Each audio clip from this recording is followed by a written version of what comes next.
Hey Jackson County, my name is Lindley Savage and I am the Communications and Marketing Coordinator for the county. And on today's episode of Lindley Meets Parks Plus Rec, I am here at Missouritown 1855 and we are going to learn how to make a pumpkin pie. So what we'll be doing is actually using an 1833 recipe. It's from one of my favorite cookbooks from the period. It's called American Frugal Housewife by the author Olivia Marie Child. I was going to be with Julia, though. Very different people. But this is using pumpkins that we grew here on site, and so you at home can actually use a full pumpkin if you'd like to, or you can buy a can. I think it tastes a little better to make it yourself. So what we did previously was actually cut up a pie pumpkin like the one that you see here, and we peeled it, chopped it into those smaller chunks, and then actually stewed it over our open fire. And you want it to be nice and dry, so there's not too much liquid, so that your pie is not too runny. But like I said, you can just buy the can, that makes it a little easier. We've got that here that we made previously. And so what we're going to do now is actually make our custard. And from our recipe books in this time period are more of a guide than a very specific set of directions, as you saw reading it a little bit earlier. It's a little confusing, but I'm happy that you're here to show me the way. We joke that it's, they tell you to do it in the usual manner. They assume that there's a lot of things that you already know, because for a lot of us, we have been cooking from the time we were very small children, and so you would have that knowledge already. So she doesn't mention pie crust in the recipe. She doesn't tell you what kind of crust to use. She does have a recipe for pie crust a couple pages later, and that's what we actually have used here. This is a butter-based crust, but you could use lard, you could use shortening, you can use the store-bought crust, whatever is easiest for you at home. But then we'll go ahead and we'll make our custard, if that sounds good. Awesome, yes, okay, I'm so ready to go. The first step is to have your pumpkin ready to go, and then to add your milk. You can go ahead and pour that full pitcher of milk in there. There she does get you kind of specific, and this is actually one full pumpkin that we cooked down. 1 can would probably be sufficient.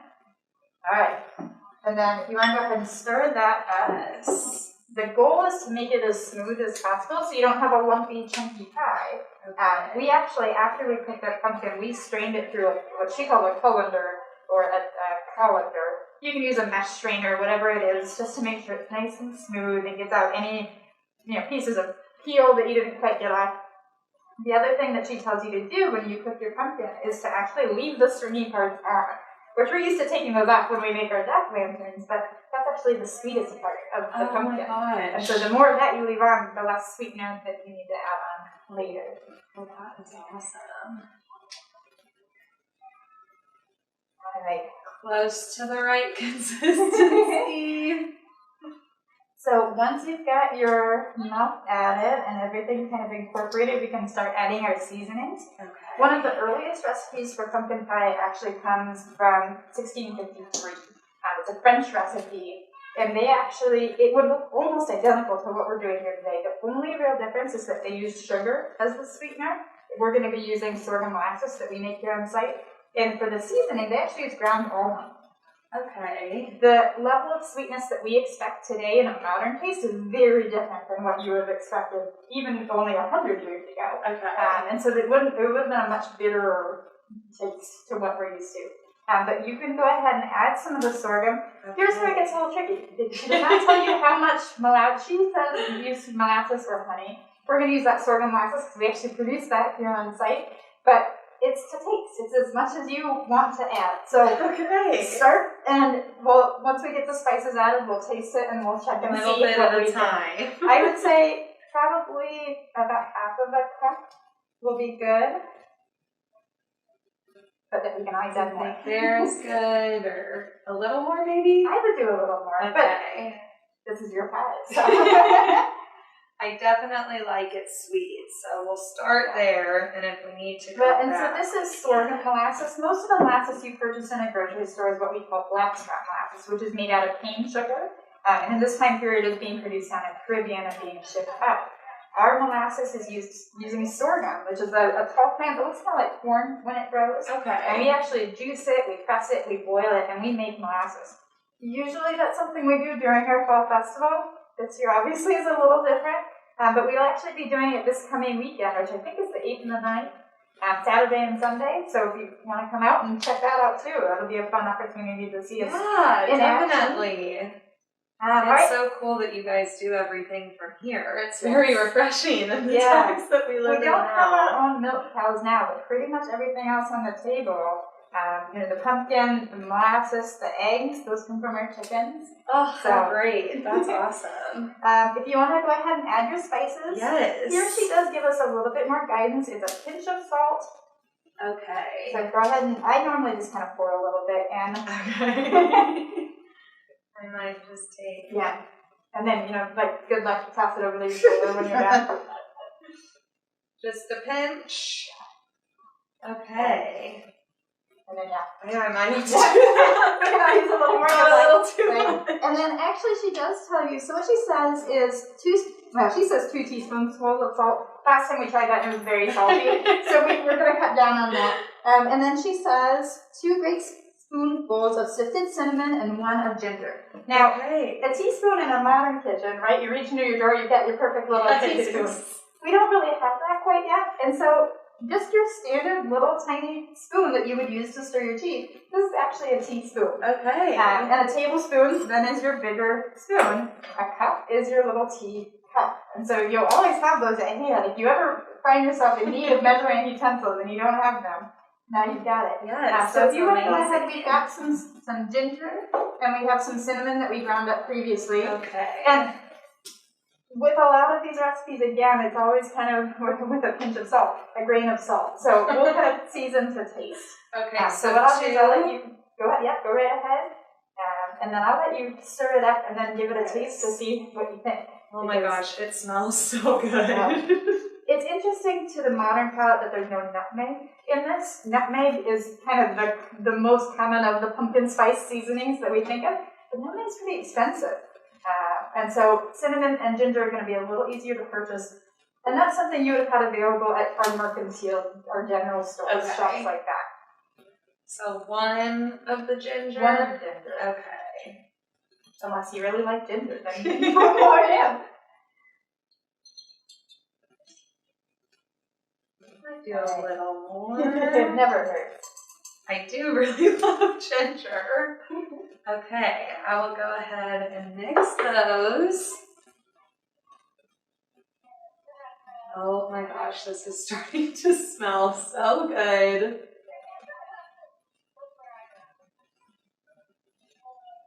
So even a bigger bowl. Sorry. This is just fine. Do you make this recipe a lot? We probably made, I think, 4 pumpkin pies already this year. And I usually use this. I like her cookbook. Lydia Marie Child is kind of interesting compared to other cookbook authors at the time. She is both an abolitionist and a feminist, which is unusual, and she actually earns her family's income through the sale of her books.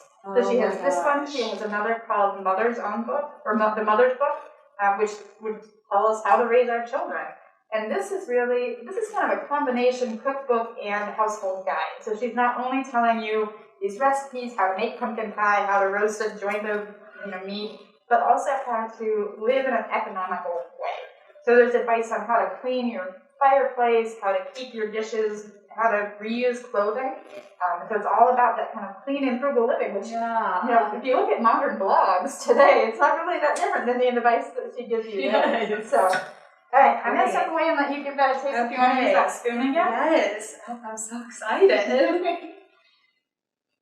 Oh my gosh, it smells even better now. Oh my gosh, it's so good. Honestly, perfect. Anything else? I think maybe a little more sweetener, actually. I think we could stand to do a little more. You want to add a little more of the sorghum in then. And while you're doing that, I will add the eggs as well. So we're going to add 2 eggs because this is actually only about half of the amount of the recipe. She tells you at one point in the recipe, she tells you to use 3 eggs. Another point, she says 2 makes a very excellent pie. And later on, she says 1 egg per gill of milk, a gill being almost like a small old-fashioned wine glass. So, like I said, these are all kind of guidelines as opposed to hard and fast rules. We're using 2 eggs. One thing to consider, too, in a modern kitchen is that the eggs that you purchase from a grocery store, usually the one most people tend to grab are the extra large eggs. Eggs from our chickens, or if you're purchasing eggs from a local farmer, come in a variety of sizes. And so sometimes if I'm using modern eggs, I'll use one less egg than I would if I were using eggs that we had from our chicken site, just because they're smaller. Okay. It's actually something that I never think about, but these are so much, I feel like that would affect the recipe a lot depending on what size you're using. And it's going to be the richness of the recipe. The more egg in there, the heavier it's going to be, which is not necessarily a bad thing. Yeah. Definitely not. I mean, if you're going all out with the pumpkin pie, you may as well. Yes, yeah. I'm going to prep our pie crust here and just get that ready. Okay. We already made our pie crust up just to help things go a little quicker today. This is, like I said, it's a butter crust, but you could use really any kind of crust that you like. This is another recipe from her, and it's kind of an interesting technique if you've ever made pastry before, because she actually wants you to roll it out, put little dabs of butter all over it, fold it back up, roll it out again, put more dabs of butter. So it's almost supposed to be like a laminated dough, which I find really interesting because it's so hard to keep the butter chilled like you would in a modern kitchen. All these recipes today tell you to use ice water and frozen butter, which doesn't work when I'm making pie on a 90-degree day. So that's one of those things, it still comes out very nice, but it's probably not as flaky as if you were to do it at home. Well, I'm sure it's going to be wonderful with the way it looks. I'm very excited.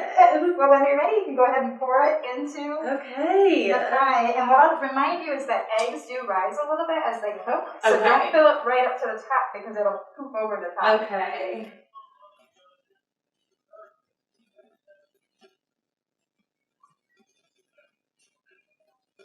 You think that's good right there? That's great. Okay. All right, and what I'm going to do is I'm going to go ahead and put this into our oven. Okay. So our ovens look a little bit different than an oven in a modern kitchen. Most people would call our ovens Dutch ovens.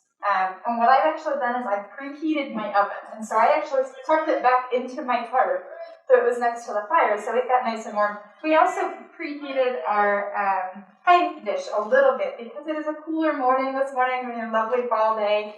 If I were to put that very, very cold ceramic into a hot Dutch oven, it might shatter. So we did warm it up a little bit just to make sure that that doesn't happen. And then I'm going to very carefully go ahead and put that in my oven. I put some coals underneath. I usually do about 2/3 of the coal, 1/3 of coals underneath the oven, and 2/3 on top. Okay. And about how long were you preheating that before? That's an excellent question. And so she, in the recipe book, actually tells us to put it in for between 40 to 15 minutes, maybe an additional 10 if it's a very deep pie, which this is pretty deep. Okay. Would you do me one? Very good of a favor. You see those rings sitting on top there? So you just strap that into the middle of the pan. Just one of them. Okay. That's a trivet, and what that's going to do is keep the bottom of our pie from scorching. Okay. All right. I'm going to have this very important. Yes. Yeah. Okay. So she says 40 to 50 minutes, an additional 10 if it's a very deep pie. This is pretty deep, so it'll probably take a little longer than that, but some of that's going to depend too on my coals. It'll depend on the weather conditions, if it's very hot or very cold, if it's very humid, if my wood was damp. So we really can't just set a timer and say, okay, in 45 minutes my pie will be done. We have to kind of check it. And one of the things that you learn very quickly if you're doing this sort of cooking is that you really have to go, I'm just getting my lid here, you really have to go by smell. Okay. And so you have to use those other senses. If it smells like it's cooked, it's probably cooked. If it smells like it's burning, it's probably burning. And sometimes we get too busy talking to visitors and we forget that we've got things in the oven. And then turn around and it's a little scorched. So what I'm going to do now is just add the coals that I've got onto the lid of that. If you look in a modern oven, usually you have those coils on the top and on the bottom, so you get that kind of surround heat. Okay. Same sort of thing here. We want heat on all sides. So I'll put a couple good scoops of those on here. It's so interesting. It really is so similar to what we do today, but it's just kind of a stripped down version. It's really cool to see the full process. It almost gives me an appreciation for when I'm cooking at home. Yeah, it's one of the reasons why I really love cooking. Yeah. Because we still feed our families today. It hasn't really changed that much. Exactly. one of the things that is important to know, of course, is that I would not have been the woman cooking in this kitchen in 1855. The family that actually lived in this home in 1850 owned 11 enslaved people, and in 1860, 16. And we don't know much about those folks. We know that their ages, we know their genders, and we know the color of their skin. Okay. But we don't even know their names. But it is likely that they had one of those women that would have been the one that actually came here during the cooking. And so we want to do it the best that we can to honor her memory. Absolutely. And talk about her as much as we can. So, we have a surprise for you. Oh my gosh. We actually have a cooked pumpkin pie in my other oven. So I don't have to wait 40 You don't have to wait an hour. Oh my goodness. So this is one that we cooked up previously, knowing that you were coming. I wish that everyone could smell this right now. It is filling the entire room. Oh my gosh. You want a bite? I do. All right. I'll get you a piece cut out here.